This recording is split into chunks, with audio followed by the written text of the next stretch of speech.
Hello everyone, नमस्कार सभी को। मैं स्वागत करता हूं आपके खुद के चैनल पे फिजिक्स विद प्रिंस। मैं आपका होस्ट, आपका दोस्त, आपका फिजिक्स मेंटर प्रिंस त्यागी। बेटा, ये आपका खुद का परिवार है, तो बेझिझक कभी भी किसी भी वक्त आइए और पढ़िए। यहाँ पे आपको कोई भी किसी तरीके का कोर्स नहीं बेचा जाएगा यहाँ, क्योंकि यहाँ पे शिक्षा दी जा रही है, एजुकेशन डिलीवर की जा रही है, प्रोडक्ट नहीं बेचा जा रहा। यहाँ पे सेल्समैन मिलता नहीं है, यहाँ पे टीचर मिलता है। क्लियर है? तो जिस यूनिट का, जिस ब्रांच ऑफ फिजिक्स की हम लोगों ने शुरुआत की थी कल, जिसे हमने बोला था मैकेनिक्स, और मैकेनिक्स के अंदर 3 पार्ट पढ़े थे, काइनेमेटिक्स, स्टैटिक्स और डायनेमिक। और उसके अंदर भी हमने काइनेमेटिक्स, मोशन इन 1D के बारे में डिस्कशन शुरू किया था, स्ट्रेट लाइन का। याद हो तो लीनियर मोशन कल बताया था। तो आज उसी की प्रिंसिपल पढ़ेंगे, डिस्टेंस एंड डिस्प्लेसमेंट। लास्ट में मैं जब जा रहा था तो मैंने प्रिंसिपल ऑफ मैकेनिक्स अपनी लैंग्वेज में, लेमेंस टर्म में आप लोगों को सिखाया, या फिर प्रिंसिपल ऑफ फिजिक्स भी कह सकते हैं, क्योंकि वही प्रिंसिपल है जो आप लोगों को आने वाले चैप्टर के अंदर बहुत ज्यादा हेल्प करेगी। और सबसे बेसिक प्रिंसिपल कौन था बच्चे? Distance and displacement. दिखने में आसान, समझने में आसान, लेकिन क्वेश्चन ट्रिकी आते हैं। तो प्लीज शुरुआत करिए एक नए आगाज की।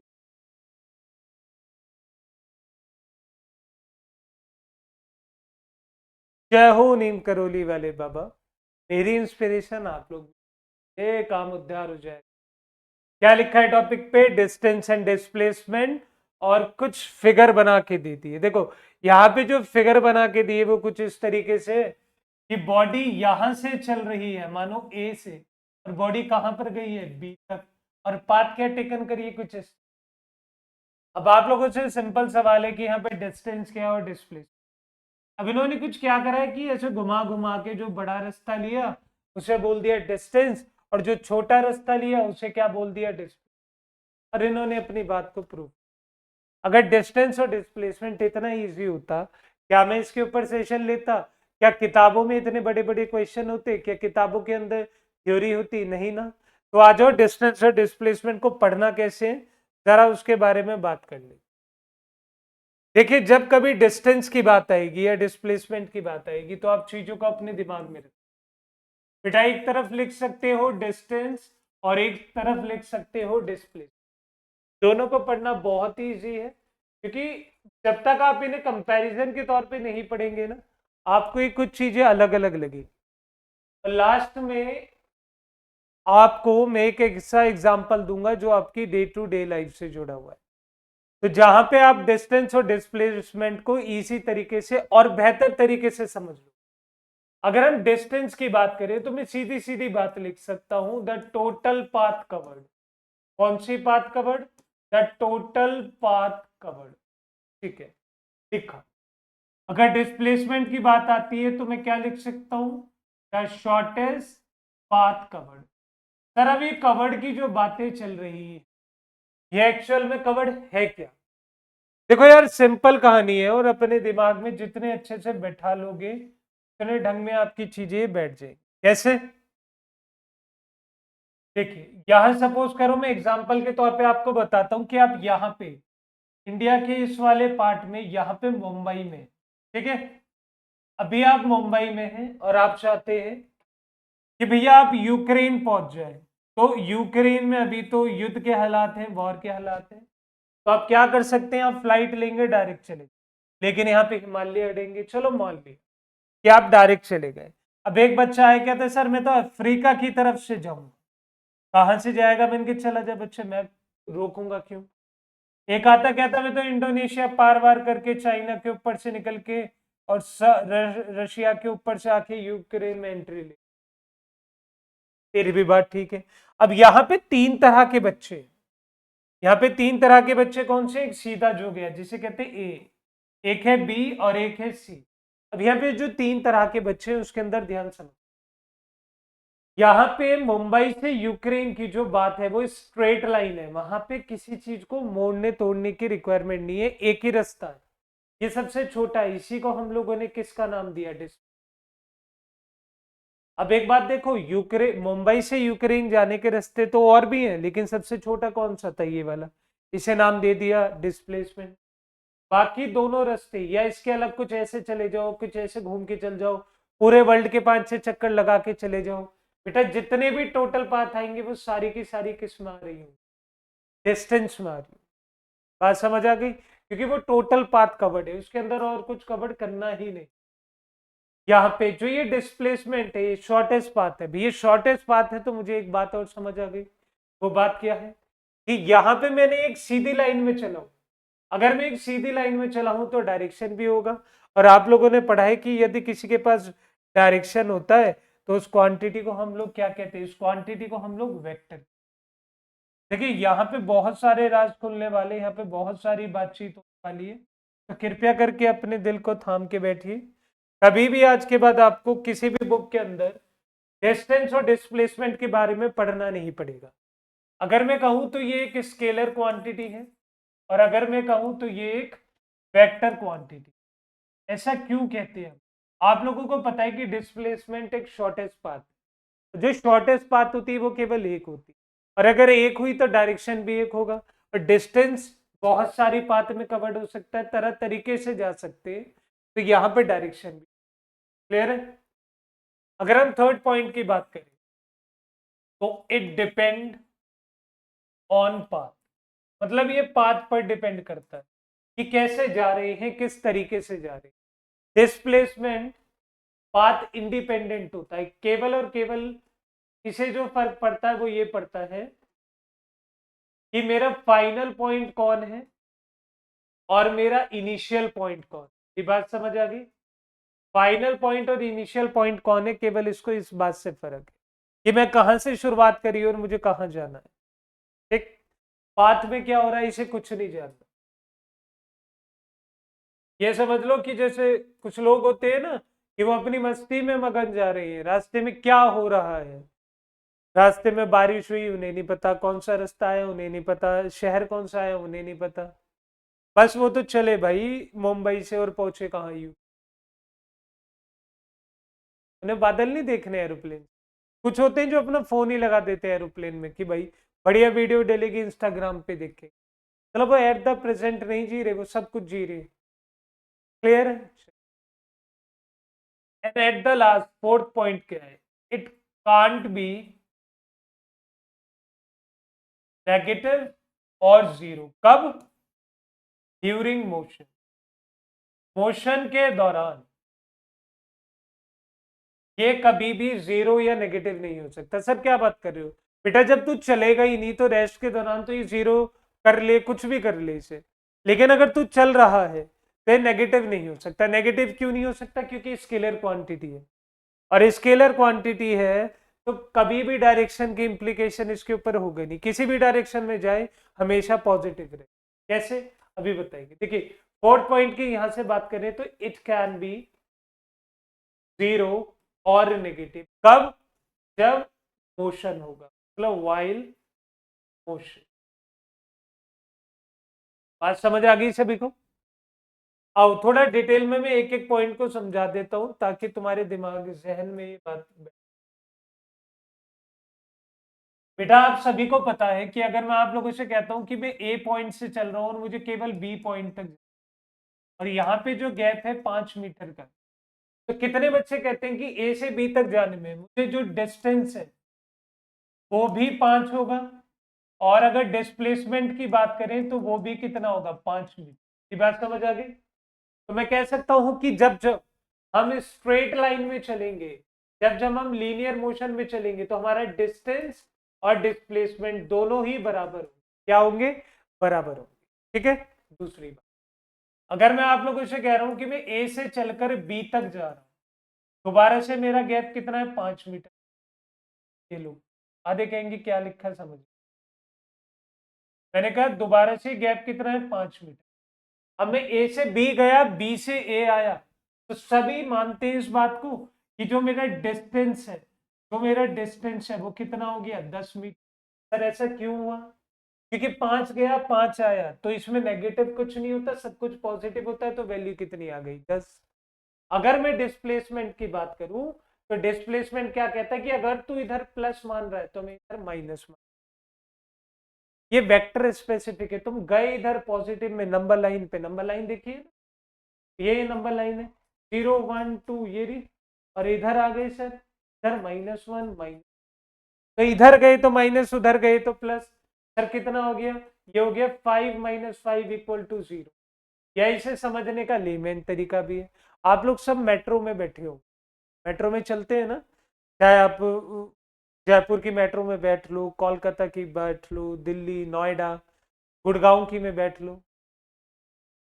वैसे पे इतना कहना चाहता हूँ कि सपोज करें आप किसी स्पेसिफिक स्टेशन से ट्रेन को बोर्ड किया, मेट्रो को बोर्ड किया, और आप थोड़ी देर बाद जाके ना कहीं एग्जिट मत करना, वापस आके उसी स्टेशन पे उतर जाना जहां से चढ़े थे। आपको अथॉरिटी रोक लिया जाएगा और आपसे कहा जाएगा कि भाई क्या कर रहे थे प्रेमिसेस में। क्यों? क्योंकि उनके हिसाब से तो तुम्हारा डिस्प्लेसमेंट कितना हो गया, 0। तो मुझे एक बात पता लग गई कि आज के बाद कभी भी इनिशियल और फाइनल पोजीशन यदि किसी भी ऑब्जेक्ट की किसी भी पाथ के दौरान बराबर होगी तो डिस्प्लेसमेंट की वैल्यू कितनी है, 0। मतलब अरे भाई डिस्प्लेसमेंट वो व्यक्ति था जो अपनी जर्नी के नज़ारे नहीं लेना चाहता था, बस वो तो ये चाहता था मैं अभी मुंबई हूँ, झट देने की यूक्रेन में पहुंच जाऊं। कल पता चला बारिश हो गई, डिले हो गया, तो इनिशियल और फाइनल पोजीशन दोनों ही मुंबई हो गई उसकी। तो भैया उसका तो तुमने खुशी का अधिकार जी छीन लिया। क्यों? इनिशियल और फाइनल सेम है तो डिस्प्लेसमेंट कितना आ गया, 0 आ गया। मेरी बात समझ आई? और चलो कल को पहुंचा भी दिया, तो कल को मैंने उसे मुंबई से उठाया यूक्रेन, यूक्रेन से मुंबई, उसने आंख खोली तो उसने अपने आप को कहाँ पाया, उसने आपको मुंबई पाया। तो जब भी डिस्प्लेस, मेरी बात समझ आ गई? नेगेटिव क्यों और पॉजिटिव क्यों है बेटे? ये सब बातें थी जो मेरे जहन में थी, मुझे तुम्हें बता, हम लोगों ने इन सबको बहुत अच्छी ढंग से करा। मैं आशा करता हूँ कि आप लोगों ने जो डिफरेंस बताया था वो भी अच्छे ढंग से पढ़ लिया। यहाँ पे कुछ बातें देखिए, यहां से अगर मैं आप लोगों से कहने लगूं कि जो डिस्टेंस होता, अब डिस्टेंस के अंदर ही हम लोग कह सकते हैं कि डिस्प्लेसमेंट छुपा होता है,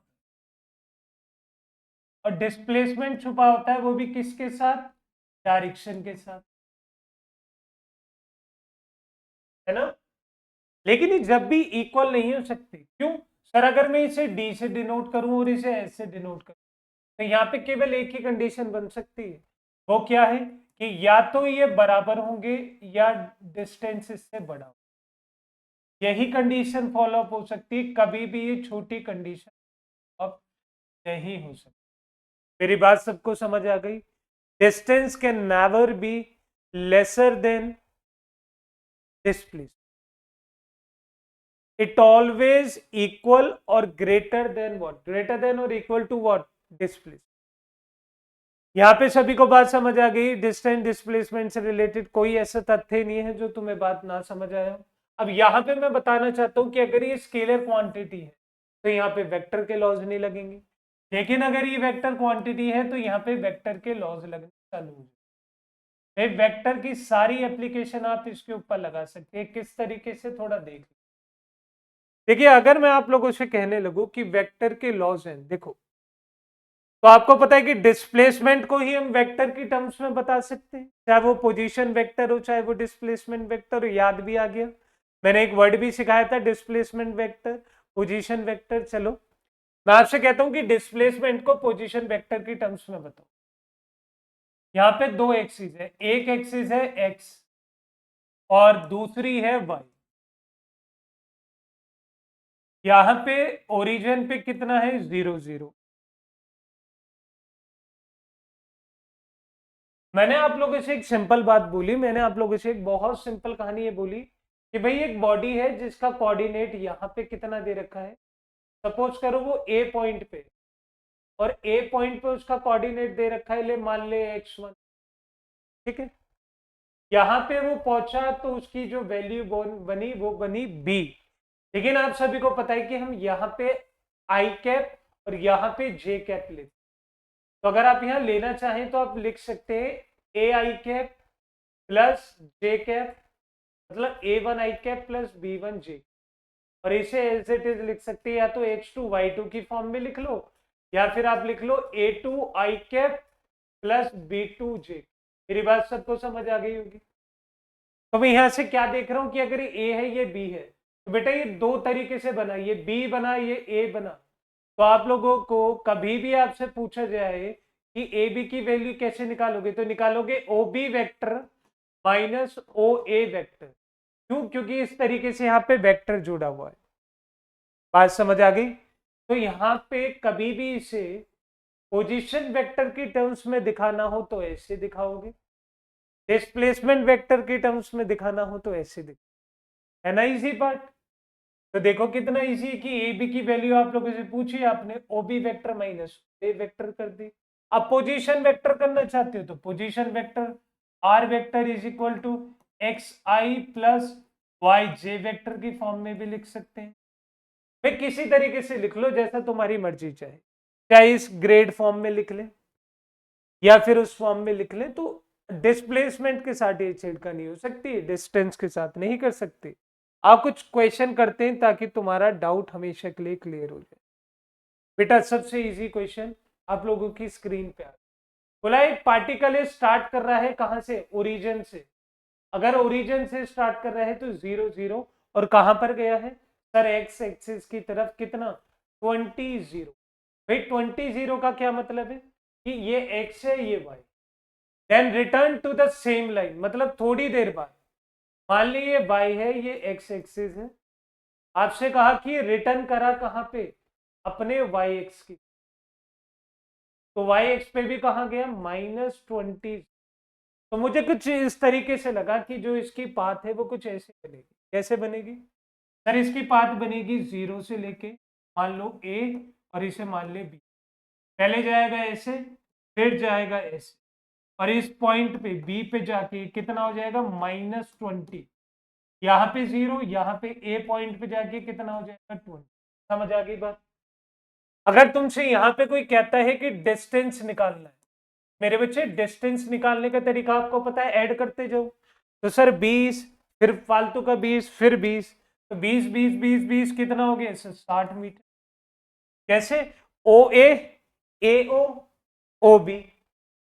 फिर अगर हम डिस्प्लेसमेंट की बात करें तो डिस्प्लेसमेंट के अंदर गिन ले, अपने तरीके से कर ले जैसे तू चाहता है। देखो यहाँ करने के दो तरीके, या तो 20 माइनस 20, देखो ओ से चला ओ पे आ गया तो इतने पोर्शन का तो 0 हो गया, मैं डायरेक्ट निकाल दूंगा ओ से लेके कहां तक का? बी का। कितना आया सर? ये आया -20।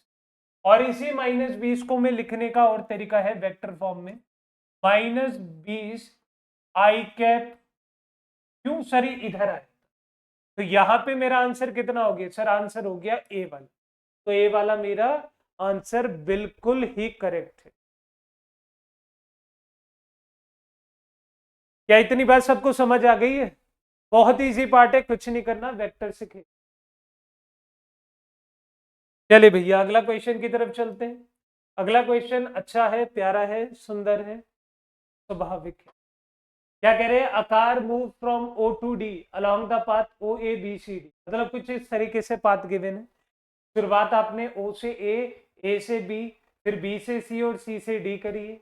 आप लोगों से बोला कि डिस्टेंस कितना होता है, आप लोगों से बोला कि डिस्प्लेसमेंट कितना होता है। चलो इस तरीके के क्वेश्चन जब कभी आपकी स्क्रीन के ऊपर आएंगे, आपको करने पड़ेंगे, तो आप लोग इतनी बात देखना, ये आपसे कह रहा है कि डिस्टेंस कितना है, तो आप बता सकते हैं कि भैया डिस्टेंस कितना है।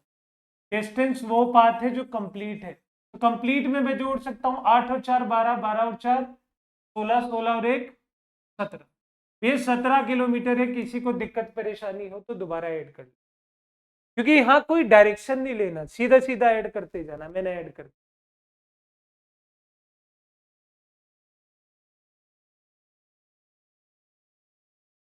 बात डिस्प्लेसमेंट क्या आती है? तो डिस्प्लेसमेंट क्या है? इनिशियल पॉइंट और फाइनल पॉइंट के बीच की पाथ। शुरुआत कहां से करी थी? ओ से। जाओगे कहां से? डी तक। भाई मुझे कुछ ऐसा दिख रहा है कि मैं ऐसे गया, देखना देखना देखना, रब करो वही समझा। मैं कुछ ऐसे गया तो मैंने देखा ऐसे जाने पे ओ तक 8, फिर 4, फिर 4, फिर 1। यहाँ पे मुझे वो शेप ही नहीं मिल रही कि कहाँ जाना है कहाँ नहीं, लेकिन मुझे पता लग गया कि मेरा डिस्प्लेसमेंट केवल इतनी वैल्यू। तो बेटा इसके मिडिल में आया तो इसका मतलब ये कितना हो गया, 4 किलोमीटर। ये इसके 1 किलोमीटर तक आया तो मतलब ये वैल्यू कितनी हो गई, 3 किलोमीटर। क्लियर है? तो मुझे यहां से एक बात समझ आ गई, वो बात क्या है कि अब मुझे केवल इतना निकालना है, यहां से इतना। ये वैल्यू मेरी 3 है, ये वैल्यू मेरी 4 है, तो O से लेकर D तक की वैल्यू निकालनी है। This is Pythagoras, nothing else. अब पाइथागोरस मैंने तुम्हें बता रखा है, ट्रिपलेट। ट्रिपलेट क्या होता है, 3 4 5, मतलब जो तीन साइड आपस में 90 डिग्री का एंगल बनाकर, दो साइड आपस में 90 डिग्री का एंगल बना के पाइथागोरस को क्या कर लेती है, एक्वायर कर लेती है। जैसे 5 का स्क्वायर अगर देखे तो आया कैसे होगा सर, 4 का स्क्वायर प्लस 3 का स्क्वायर, यहाँ पे कितना आया होगा, 25।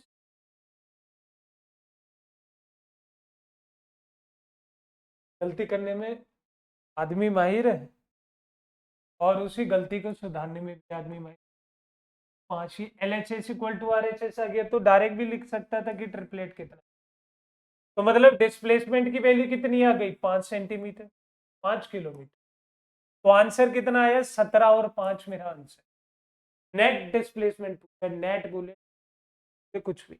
अच्छा यहां से मैं एक चीज और दे सकता हूँ कि सर मैं चला कहां से था, मानो ओरिजिन से चले थे भैया, ओरिजिन से तुम यहां चले थे, यहां तक तुम्हारे 4 किलोमीटर है, यहां तक तुम्हारे 3 किलोमीटर है। और मैं तुमसे एक और बात बताना चाहता हूं कि अगर कल को तुमसे ये पूछ ले बता एंगल कितना बन रहा है, तो तू एंगल भी बता सकता है। कैसे सर, ये जो एंगल बना होगा ये कैसे बना होगा, ये एंगल बना होगा कुछ इस तरीके से। जो थीटा अगर मैं लिखना चाहूं तो साइन थीटा की वैल्यू कितनी आएगी, परपेंडिकुलर अपॉन हाइट। यहां बनेगा कौन सा, यहां पे बनेगा तेरा 10। 10 क्यों सर, ध्यान से देखो, ये वाला पार्ट मेरा कौन सा है, परपेंडिकुलर, ये वाला पार्ट है बेस। तो टेन थीटा की वैल्यू कितनी आ गई, 3/4। और वो भी किस डायरेक्शन में सर, ये ईस्ट में है, ये नॉर्थ में है, ये साउथ में है, और ये किस में है, वेस्ट में। तो ये मेरा जो थीटा आएगा ये आएगा 10 इनवर्स 3/4 किसके अंदर सर, ये जाएगा ईस्ट साउथ के अंदर।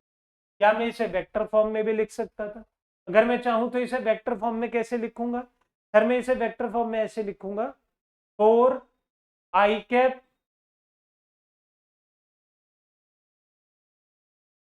-3j।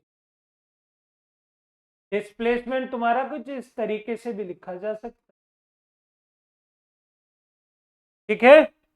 देख लो तुमने दोनों तरीके से समझ ली, नॉर्मल भी वेक्टर।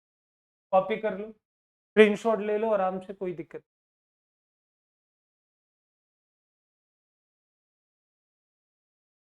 विद। करो क्वेश्चन पढ़ो।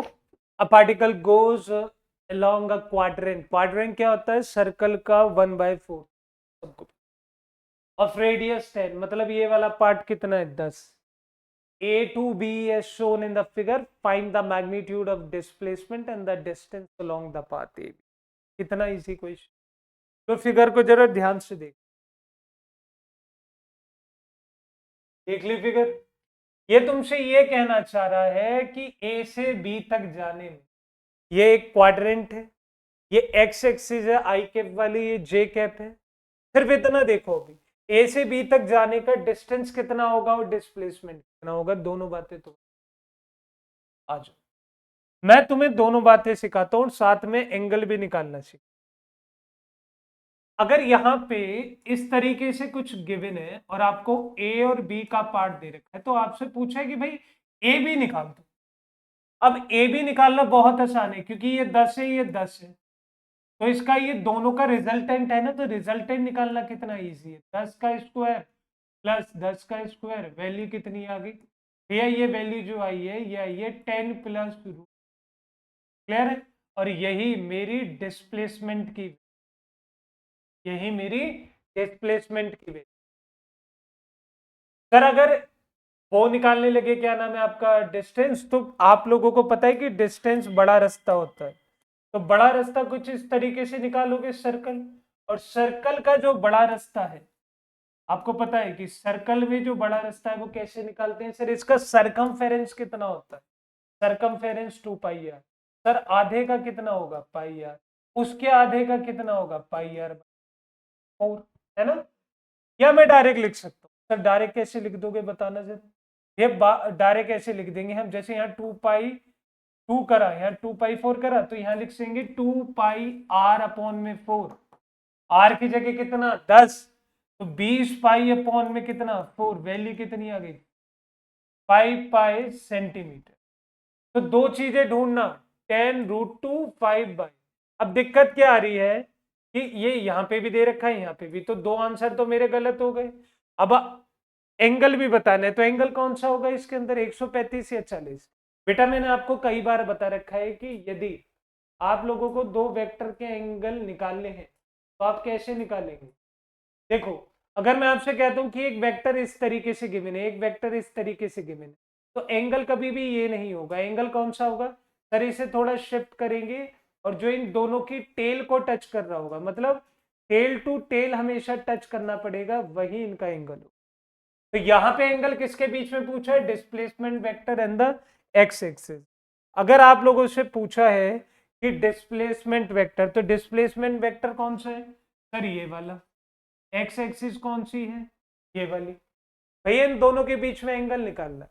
अब दिक्कत की तो बात ये है ना कि निकाले कैसे, इन्होंने फिगर को एक्सटेंड कर दिया, मतलब ये मेरे से ये एंगल पूछ रही है एंगल, लेकिन मेरे लिए पीछे वाले से एंगल निकालना इजी होगा, मेरे लिए पीछे वाला एंगल निकालना बाकी इजी होगा। सर ऐसा क्यों भैया, ऐसा इसलिए क्योंकि आपको पता है दो एक्सिस के बीच का एंगल कितना है, दो एक्सिस के बीच का एंगल होता है 90 डिग्री। कितना डिग्री, 90 डिग्री।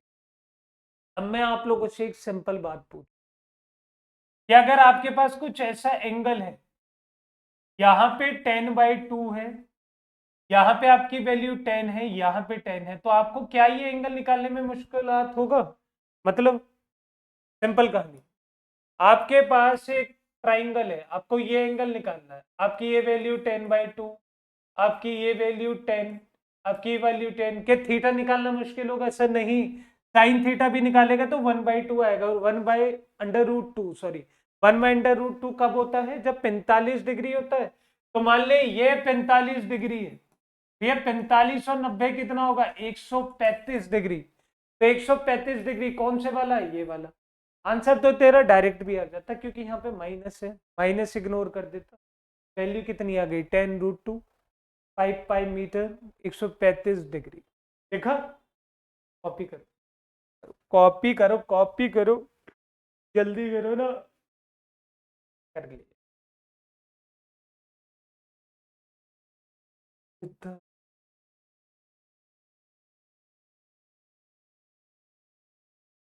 हाँ जी, क्या कह रहा है, given that P is a point on a wheel rolling on a horizontal ground, the radius of the wheel is r.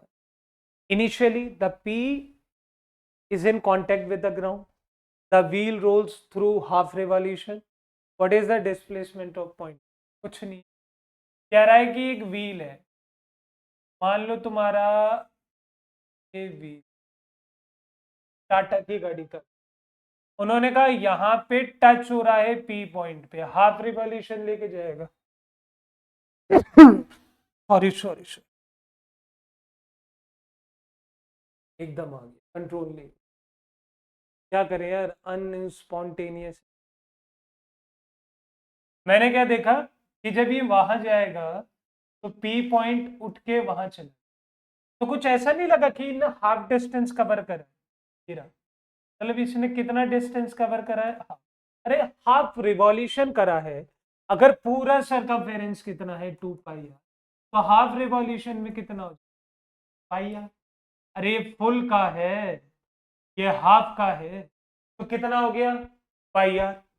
अब ध्यान से देखो, इसने बोला ये पाई आर, ये आर आर है, तो ये कितना हो गया 2। तो मुझे यही तो बताना था कि इन दोनों के बीच में पॉइंट कितना होगा, पी पॉइंट यहाँ है वहां है, इन दोनों का डिस्प्लेसमेंट बता। एक फिगर बन गई कुछ इस तरीके से। ये कितना गिवन है पाई आर, ये कितना गिवन है 2r। अब आपको ये बताना सर अंडर रूट कर दो, पाइथागोरस कर दो, कितना आ गया 4r²। 2r की वैल्यू है और यहाँ पे देखें तो कितना है π²r²। बाहर कितना आएगा, बाहर आएगा r, क्योंकि कॉमन ले लिया है मेरे लाल, कॉमन ले लिया है। अंदर कितना बचा 4 + पाई। तो आपका फर्स्ट वाला ऑप्शन बिल्कुल कर, जो कि आप लोगों को कर। मेरी बात सबको समझ आ गई? कोई दिक्कत, कोई दुविधा, कोई क्वेरी, कोई क्वेश्चन हो तो प्लीज पूछ। समझ आया इतना?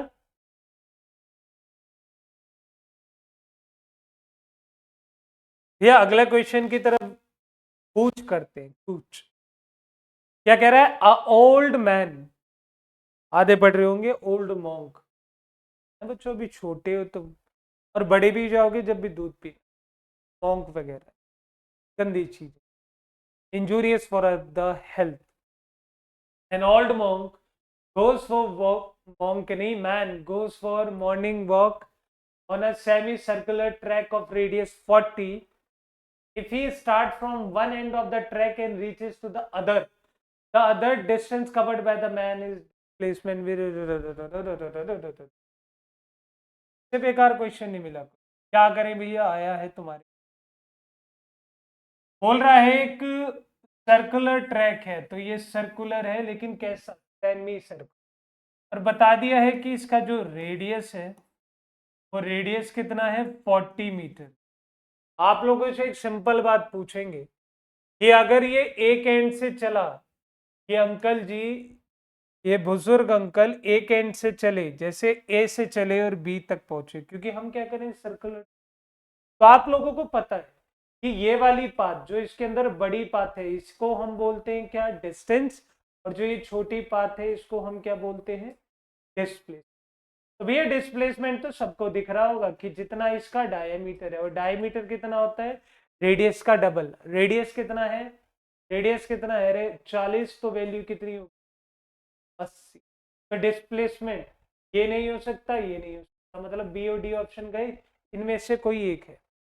और सर हम डिस्टेंस की बात करें तो सरकमफेरेंस का आधा 2πr/2, 2 से 2 कैंसिल, तो ध्यान से देखें तो वैल्यू कितनी हो गई, वैल्यू कितनी हो गई, value value value value value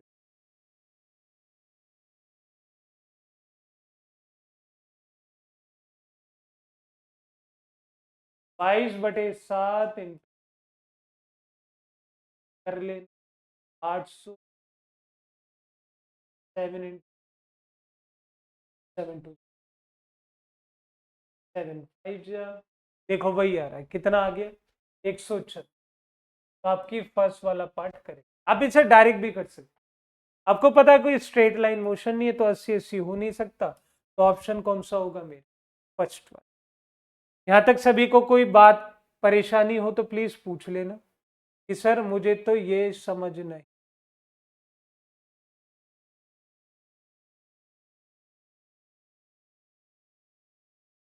सारे कर लेना हम लोगों ने, कोई बचा तो नहीं।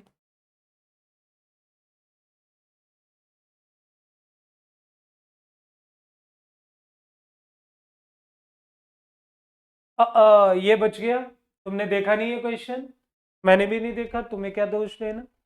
बोला particle moves on a circular track path of radius r, it complete one revolution in 40 second, calculate the ratio distance after this and this. मतलब भाई सिंपल सी कहानी है, एक सर्कल है, सर्कल का रेडियस आर है, और आपको पता है बोल रखा है कि एक रिवॉल्यूशन को कितने सेकंड में पूरा करना है, 40 सेकंड, तो तुम कर दोगे। सर सोच के देखो कि अगर हमें 2 मिनट 20 सेकंड तक चलना हो तो कितने रिवॉल्यूशन, पहले तो सेकंड में चेंज कर, तो 120 + 20 कितना आ गया 140 से।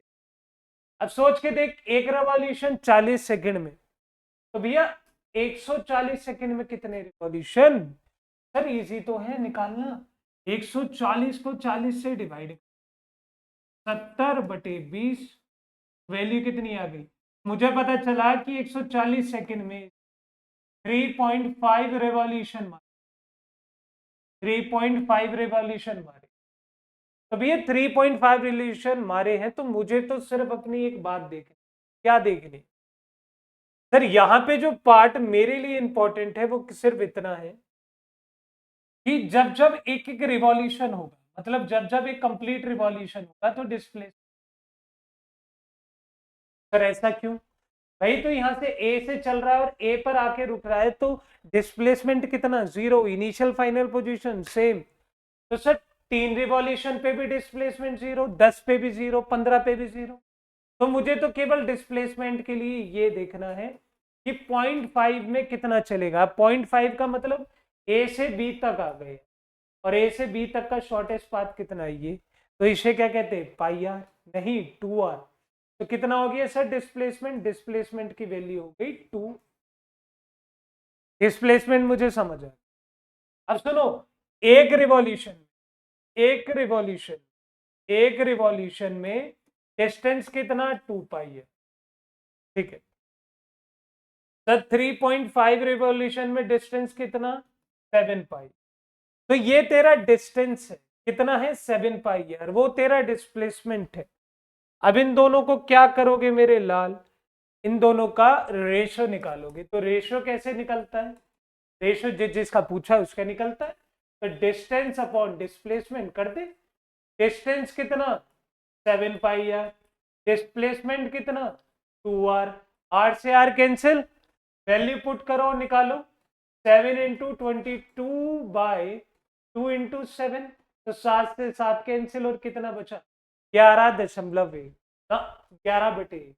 तो 11/1 आप लोगों का करेक्ट आंसर। समझ आ गई मेरी बात? कुछ नहीं करा मैंने सिर्फ इतना देखा कि कितने रिवॉल्यूशन एक्चुअल में उसने इस सेकंड में मारा।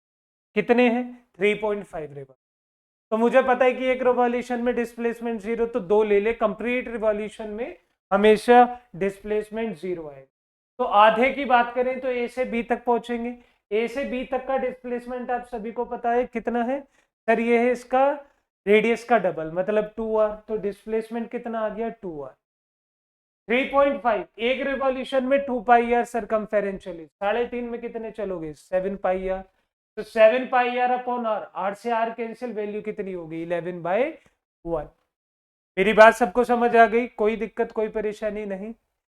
चलिए फिर आज का सेशन यही खत्म होता है। कल भी मैंने कुछ बातें बताई थी कि मन लगाकर पढ़ लो, कुछ दिनों में फिजिक्स के अंदर किसी भी तरह की कोई प्रॉब्लम नहीं रहेगी। यूनिट एंड मेजरमेंट नहीं आता तो पहली प्लेलिस्ट देखो, वेक्टर नहीं आता तो फिर प्लेलिस्ट के अंदर सर्च करो। काइनेमेटिक्स इन 1D स्टार्ट कराए, देन 2D आएगा, देन उसके जितने भी एडवांस क्वेश्चन है वो सब कुछ करेंगे। Laws of motion, friction, body वगैरह सब कुछ। तो प्लीज अपडेट रहें, फोकस रहें, चीजों को समझते रहें। टिल देन शुक्रिया, लव यू ऑल, नमस्कार।